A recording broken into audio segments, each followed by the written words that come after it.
Hi students, welcome to your video that will prepare you for week 5.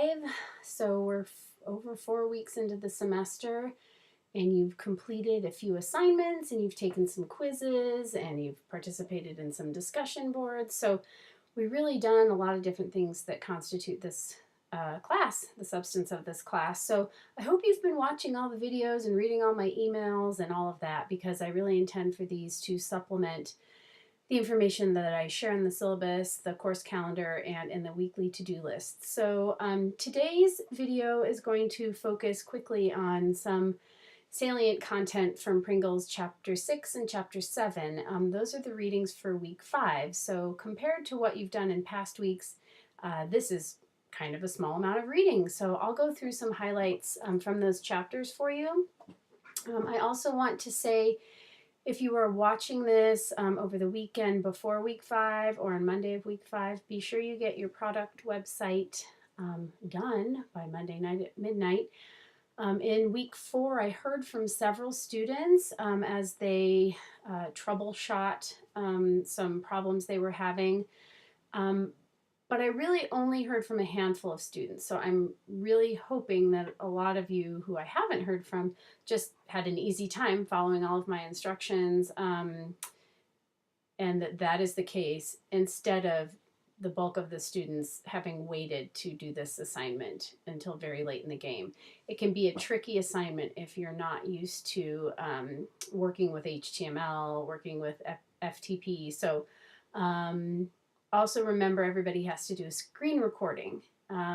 That's a major part of the assignment. So if you're watching this after it's already due, then everything I just said is moot. So let's move on to Pringle Chapter 6. So a technical writer, given the title of the job, has to do writing, right?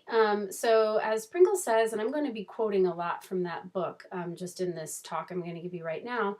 So once you do a lot of your background work, you actually get to start writing documentation. But you have to know how to use the product. You have to use the product in order to document it. So that's obvious, isn't it? But you're not just writing down what the user does. You have to write down background and high-level information also.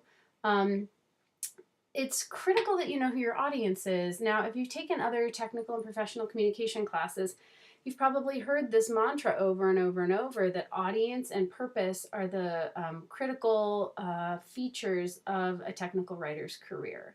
Knowing who your audience is and knowing what the purpose of your writing is. So knowing your audience as a technical writer can be done in some very formal ways, like doing audience profile sheets and doing surveys and doing other things that cost money.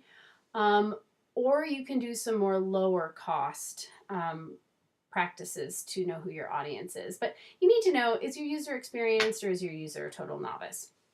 So you need to develop content that's well aligned with the user's needs and their knowledge. And this helps if you're a company that you're working for, if you provide documentation that suits the user's skill set, their knowledge, their background, that helps to bolster your company's ethos. That's your company's credibility with the user and with your consumer base.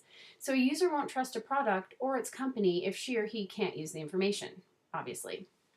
So what level is the rule of thumb of writing level for technical writing? I'm hoping that this stood out to you when you read the chapter 6. So it's an 8th grade level. So what does that mean?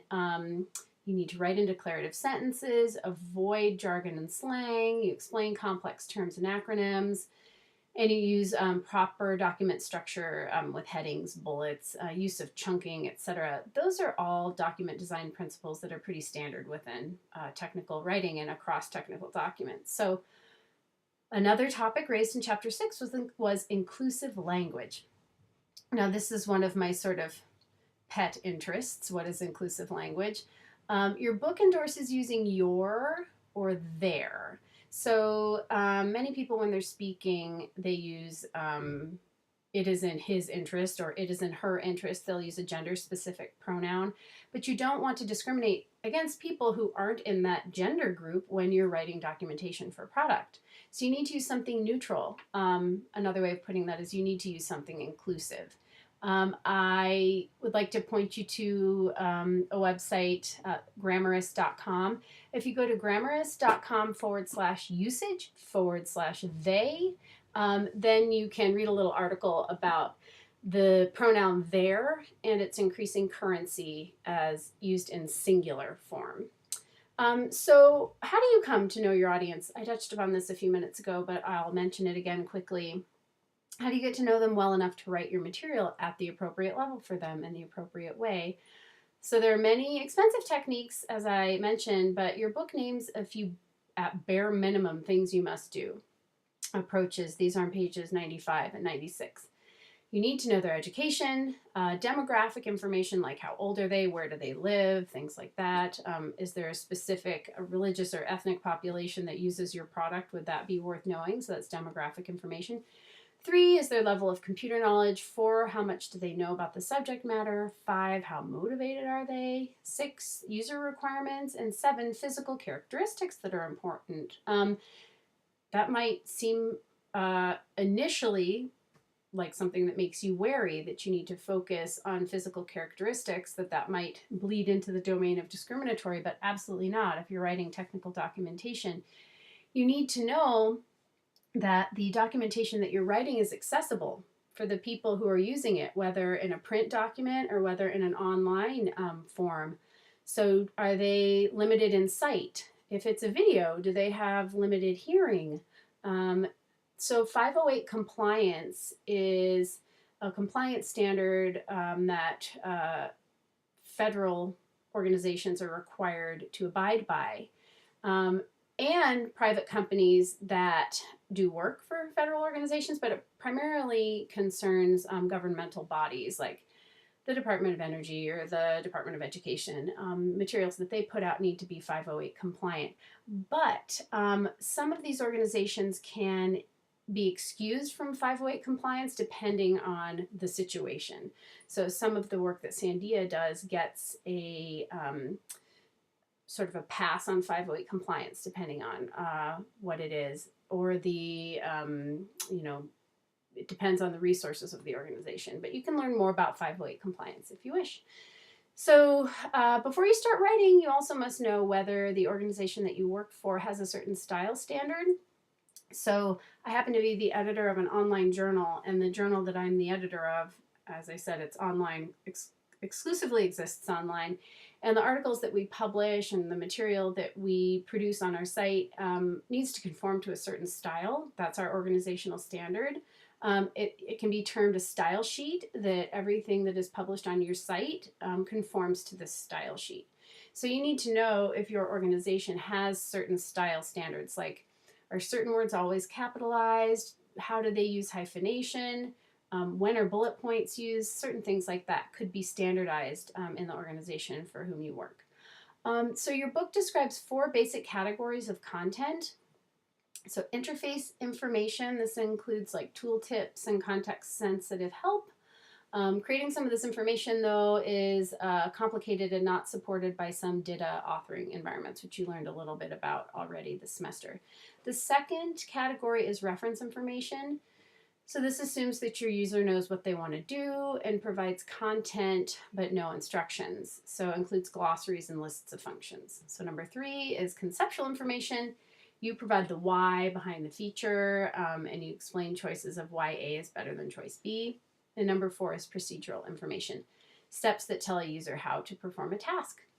So I'm coming to the end of chapter 6 and my hard and fast overview of the chapter. So what is topic-based writing is another thing that Pringle brings up in the chapter. Now, topic-based writing allows content to be easily reused and to be automatically updated. So that might ring some bells for you based on information we've already studied this semester. Now I'm going to go through chapter 7 even more quickly than chapter 6. So it's all about task-oriented information. That's procedures. When I asked you in week 1 to tell me in your introduction what you thought documentation meant, a lot of you kind of hit on this, that it is writing procedures.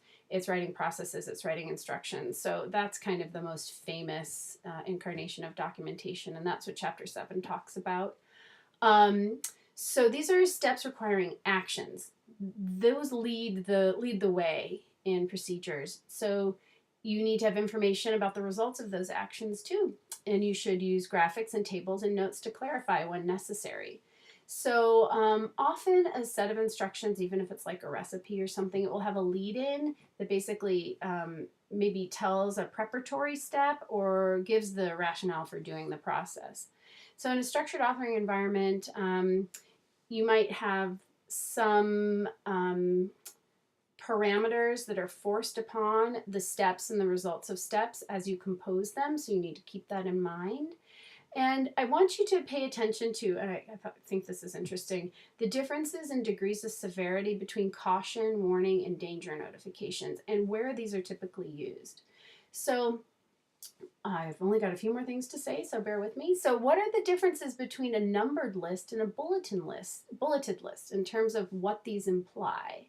Numbered lists imply something, and a bulleted list implies something else. Your book goes on about what those are. So I really want you to concentrate on those so that you can use them when you're writing your own documentation and procedures. So Pringle talks about letting illustrations tell the story. As he says, quote, sometimes no amount of writing can explain something as clearly as a well-chosen screenshot or technical illustration. Now that, end quote, is really suited to what we're doing next, which is looking at technical illustrations and cutaway diagrams. So this information from Chapter 7 kind of points us in the direction of our next assignment. So I'll be assigning that activity before too long, but I'm going to conclude this video now and wish you guys a great week 5. You should see grading by me rolling in bit by bit. And if you ever have any questions, please reach out to me. Those of you who have contacted me by email know that I will write back, and I will write back, and I will write back as you need it. So I'm here to help you, and hope you guys